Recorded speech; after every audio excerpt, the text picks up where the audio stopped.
Hello aspirants, welcome back to our channel UPSC at Ease. Today we are going to see the part 2 session of chapter Historical Background from Constitutional Framework. So as I say, in every lecture we will see any motivational quote. So the quote for today is, "Live each day as if your life had just begun." It was said by Van Gogh. In the last session, we ended with the history in the revolt of 1857 and gradually the Crown Rule had started. This is what we have seen in the last lecture. So today we are going to continue with the Crown Rule. Since the revolt of 1857 was broke out, it caused many aggressions in many parts of northern India. So the British Raj directly came into the suppression of this revolt. Thus, this revolt had been suppressed by Lord Canning and the British Raj gradually started. The British rule begins from 1858 and it ends in 1947. They made Government of Indian Act of 1858 once the Crown Rule had begun, and they said that this is an act for the good governance in India. You all have to remember one thing, that British followed two major methods to have their administration in India. One method is carrot and stick method. Another method is divide and rule policy. And before they could begin that, they know that there are many aggressions happened in the country because of revolt of 1857. So what they think is they need to reduce the pressure in the country. So they made many such acts to reduce the control so that the Indian people will have hope on them. They made many acts in the name of good government for India to gain the people's hope and belief on them so that they could continue the administration in India without any further aggression. So they made this act and said that this is an act for the good government in India. And what are all the things which is said in this act? Once the British rule had started, every power, every authority has went into the hands of Queen of England. And then the major features of the act is the Governor General of India, who is the Lord William Bentinck that we had already seen in Charter Act of 1833, and the designation Governor General of India was changed as a Viceroy of India. Who is the first Viceroy of India? It is definitely Lord Canning, and he was a direct representative of British Crown in India. The two governing bodies which were created in the Pitt's India Act, namely Board of Control and Court of Directors, were abolished in this act, and they created a new office called Secretary of State, and in that office he was given with a complete authority and control to take over the administration of India.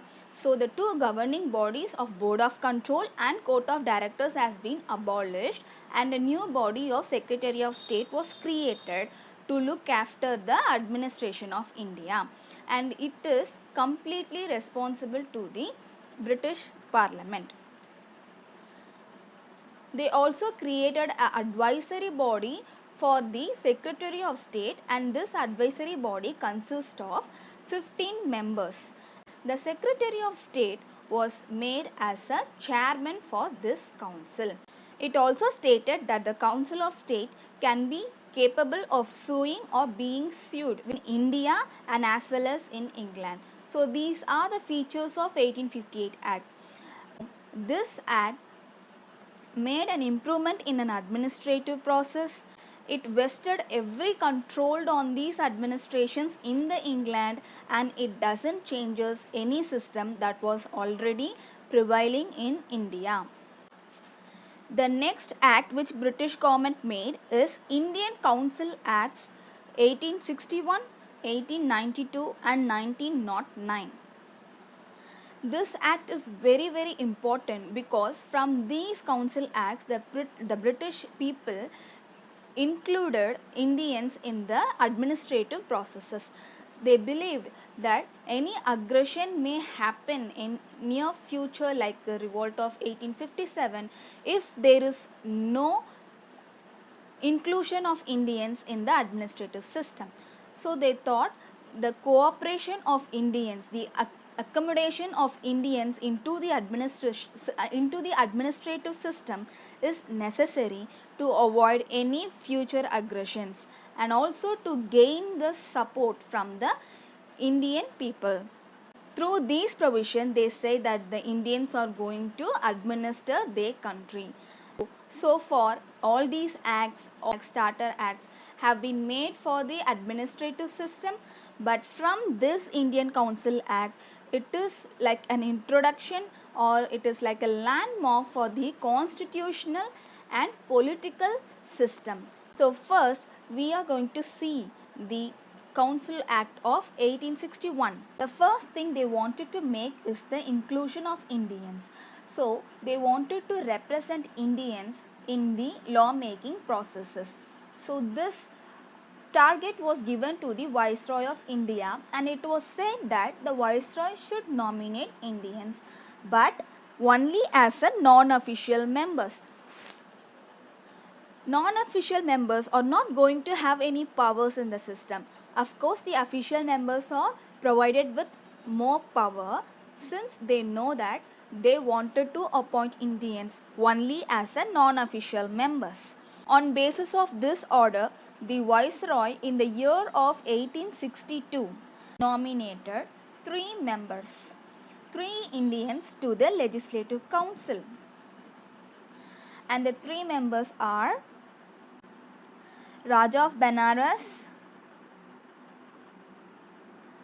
Maharaja of Patiala and Sir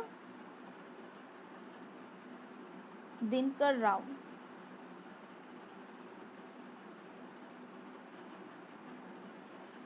Those 3 people were the first 3 Indians who were nominated to the council as a non-official members, and this is more or like carrot and stick policy. So they give the carrot to us and then they beat us with the stick. So this is a process that made by the British to make Indians believe that they are included in the administration, but actually they are not. And the second feature of the act is the decentralization. We know that in the company rule, the company was very much urged to bring the centralization in India. So that's why they made a post called Governor General of India and made the governors of Bengal and governors of Bombay and Madras Presidency subordinate to them. So what here they are doing, they are beginning the process of decentralization. So how can they do that? They are giving back the legislative powers to the Bombay and Madras presidencies.